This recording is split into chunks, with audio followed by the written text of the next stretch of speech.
Namun ternyata Saru yang saat ini sudah menginjak usia 25 tahun tak bisa mengubur begitu saja karena masa lalunya. Drama, realita, dan banjir air mata pun dimulai dari sini. Sebelum kita mulai, colokin headsetnya, jauhi keramaian, dengarkan baik-baik, dan ini dia cerita layak.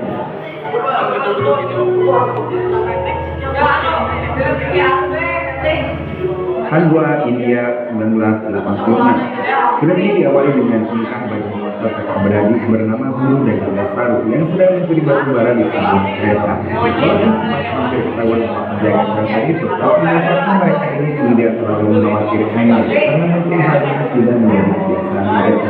Setelah mereka rasa curianya cukup, akhirnya mereka pun turun dan membuahnya, dan hasilnya pun mereka berikan susu.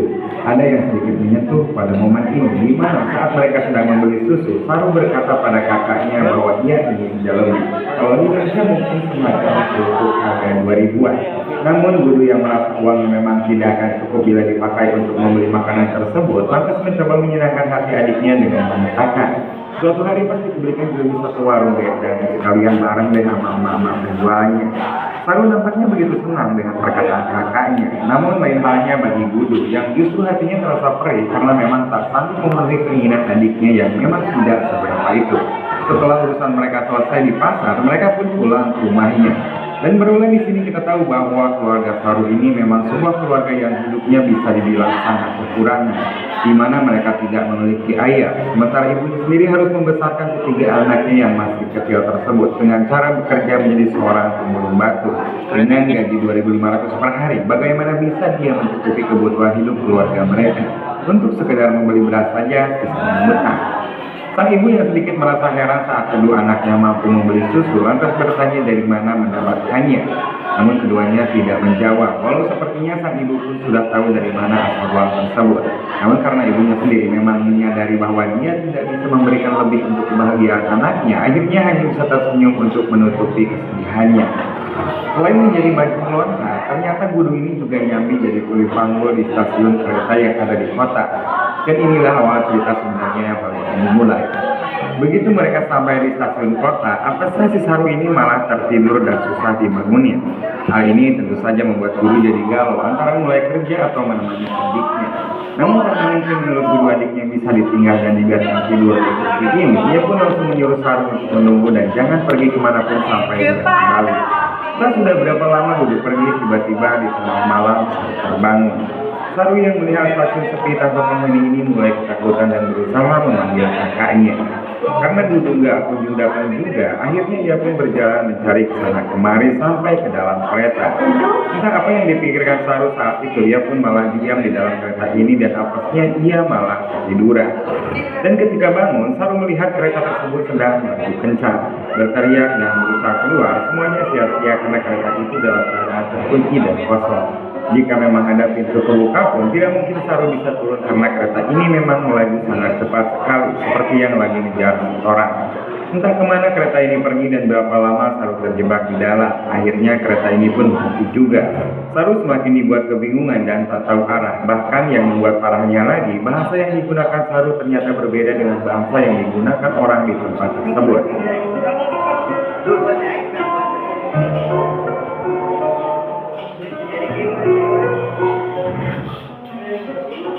Dari sini Saru pun mulai melihat beberapa anak gelandangan lainnya. Ia pun mulai mengikuti mereka dan tidur beralas kardus.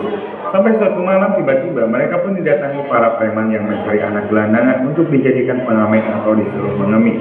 Bagian dari mereka tertangkap, namun beruntung bagi Saru, ia bisa kabur dan lari bersembunyi di tempat ibadah.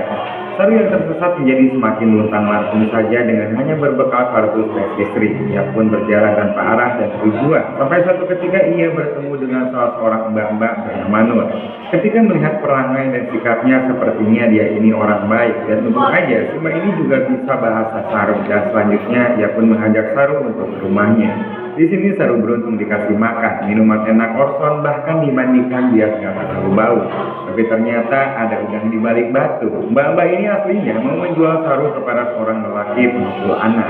Lelaki yang bernama Rama ini mulai mendekati Saru dan mulai mengiming-imingi bahwa dia akan mencari ibunya.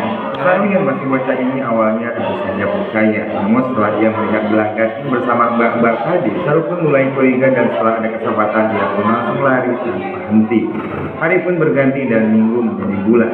Saru yang telah tersesat 2 bulan ini menjalani harinya memulung dan berjalan tanpa arah. Sampai suatu ketika dia kelelahan dan duduk di bawah jembatan. Di sini ada momen yang cukup sedih. Dengan pandangannya yang lemas, dia pun melihat seorang pemuda yang saat itu sedang minum dan makan di restoran yang berada di seberang jalan. Dengan berbekal sendok yang didapatnya saat dia mulung, dia pun lalu menirukan berbagai gerakan makan dan minum tempat tersebut. Tanpa diduga, si pemuda tersebut ternyata melihatnya. Hingga ia pun tentunya tersentuh melihat apa yang dilihatnya. Maka langsung aja ia pun memberi kode dengan menunjuk makanan yang sedang dia makan. Dan Saru pun membalasnya dengan menunjuk mulutnya, memberitahukan bahwa saat itu ia sangat kelaparan.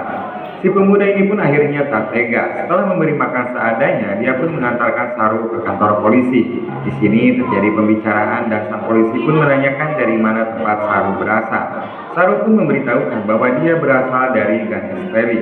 Si polisi ini juga ternyata tidak tahu Ganesteli itu di mana. Ditanya nama ibunya siapa, Saru cuma menjawab ibu saja, bukan menjawab namanya.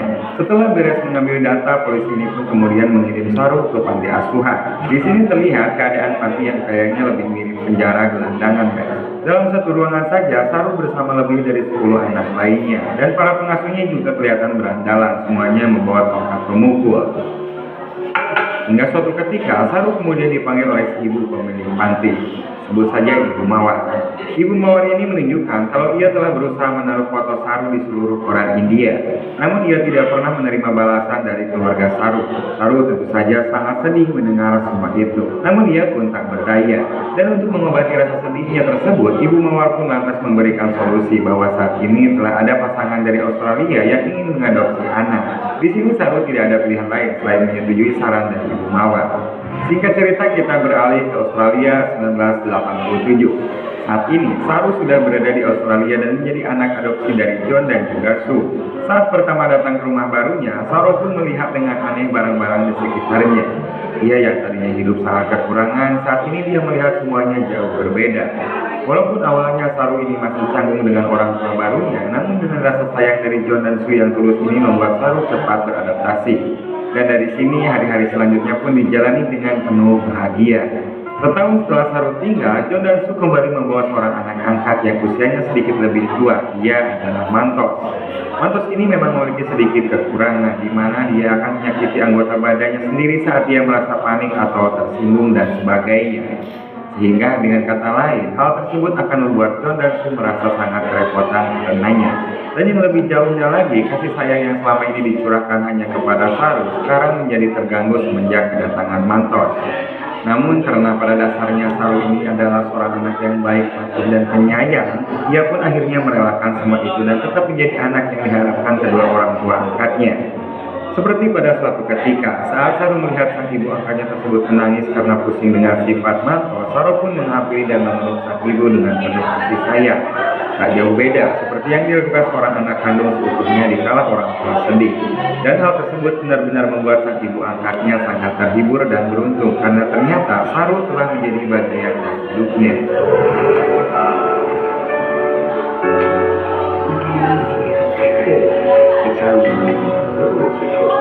20 tahun berlalu, Saru kini telah menjadi seorang remaja tampan sekaligus remaja yang punya banyak prestasi. Saat tahun 2008, ia pun sekolah di Melbourne dan mengambil jurusan manajemen hotel, dan kisah cintanya juga dimulai dari sini. Di suatu pertemuan, Saru bertemu dengan Lucy dan sejak saat itu pula, Saru pun jadi jatuh cinta kepadanya. Setelah melewati beberapa momen PDKT dan lain-lain, Saru dan Lucy pun menjadi semakin dekat dan mereka saling mencintai. Suatu hari, Saru dan Lucy menghadiri sebuah acara makan malam bersama teman-temannya. Karena teman-teman Saru ini juga ada orang India, maka hidangan mereka saat makan adalah makanan khas India. Dan ketika pas Saru melangkah ke dapur untuk mengambil minuman, mendadak saja Saru melihat jalebi. Makanan yang 20 tahun kebelakang pernah sangat diinginkannya. Hal ini tentu membuat semua kenangan 20 tahun lalu terlintas kembali di pikirannya. Saru sangat terharu dan teringat pula dengan kakaknya, ibunya, bahkan juga adik perempuannya. Dengan tangan gemetar diambilnya jalebi tersebut, diciuminya lalu dicicipinya. Air mata pun tanpa terasa berlinang di kedua belah pipinya. Lucy dan yang lainnya yang memperhatikan keadaan tersebut jadi terheran-heran dan cemas mendapati Saru yang demikian. Akhirnya setelah dirasa tenang, Saru pun mulai mengungkapkan terhadap yang lainnya tentang dari mana asalnya, siapa dia sebenarnya, dan semua perjalanannya hingga dia bisa sampai di Australia.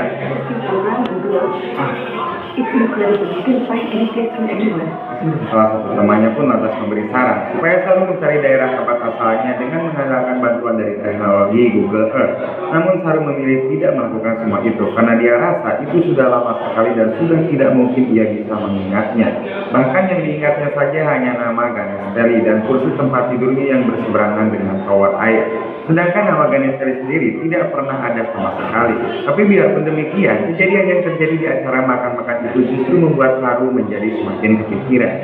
Bahkan di suatu malam sehabis melakukan push up sejenak dengan Lucy, si Saru ini diam-diam pergi ke tengah ruangan. Ia pun mulai mengambil laptopnya dan mulai mencari informasi kereta sampai tempat-tempat terdekat yang mungkin bisa dia ingat. Dari sinilah awal mula pencarian tempat asal Saru.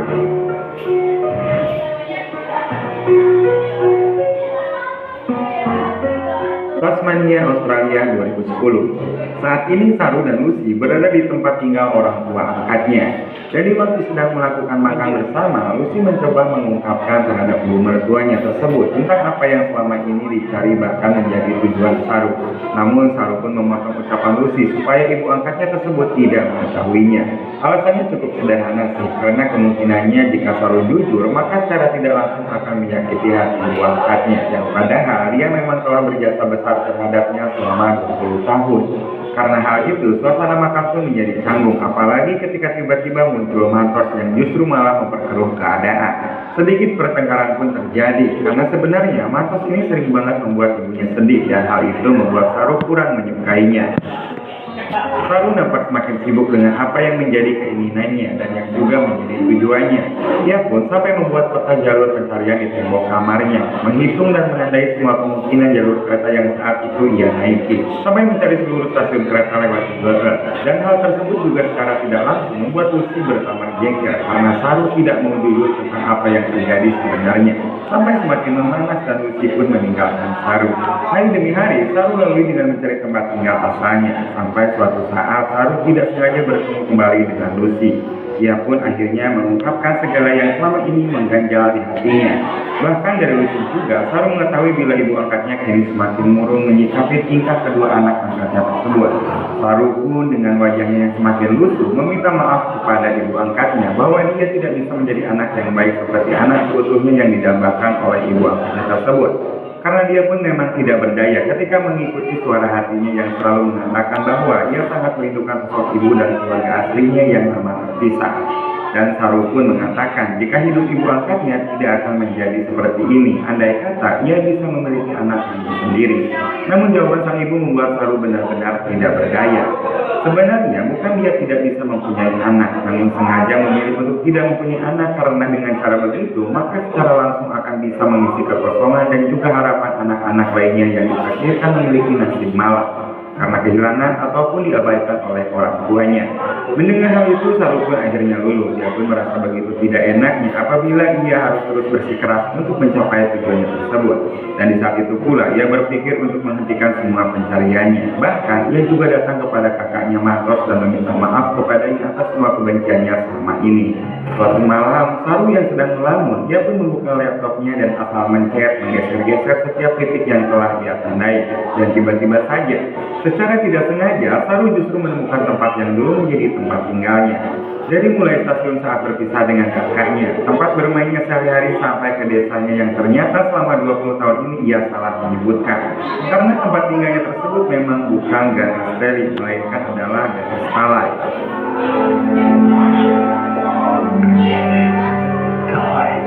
Dan kabar bahagia tersebut kemudian ia sampaikan terhadap Lucy, yang juga nampak terharu dan sangat bahagia mendapat kabar yang demikian.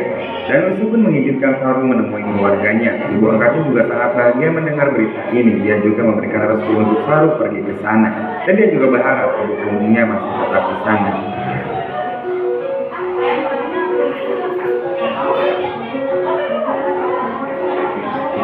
Maka berangkatlah Saru ke Ganespalai, menyusuri berbagai tepian jalan serta gang yang masih diingatnya. Dan akhirnya sampailah Saru ke rumah yang menjadi tempat tinggalnya saat 20 tahun lalu. Dan tanpa tunggu lama, dia pun langsung masuk ke dalam rumah tersebut. Namun, rumah tersebut sudah tidak ada orangnya dan justru menjadi tempat kambing. Saru pun marah dan kecewa karena memang melewatkan waktu yang begitu lama. Dan tiba-tiba muncul seorang bapak-bapak yang menanyakan tentang apa tujuannya ke tempat tersebut. Saru pun segera menjelaskan sambil memperlihatkan foto masa kecilnya dan mengakui bahwa rumah itu adalah tempat tinggalnya dahulu. Dan kemudian dia bertanya kemana mereka pergi. Si bapak-bapak ini pun menyuruh Saru untuk ikut dengannya. Come with me. Just come. Di sini adalah momen paling sedihnya.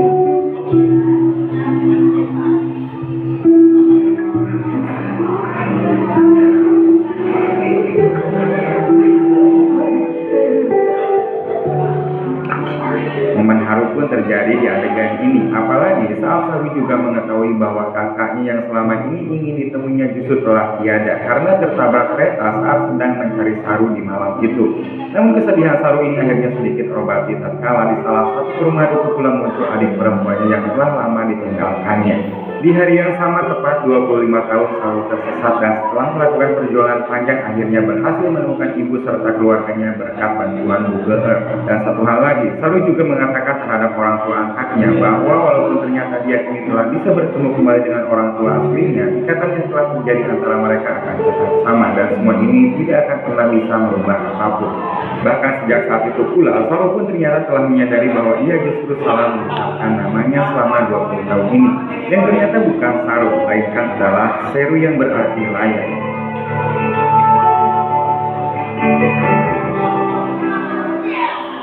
Hikmah yang bisa kita ambil di sini adalah bagaimanapun kita mendapat kebahagiaan walau dalam apapun bentuknya. Kasih sayang dari seorang orang tua tetaplah yang utama dan itu tidak bakalan bisa tergantikan.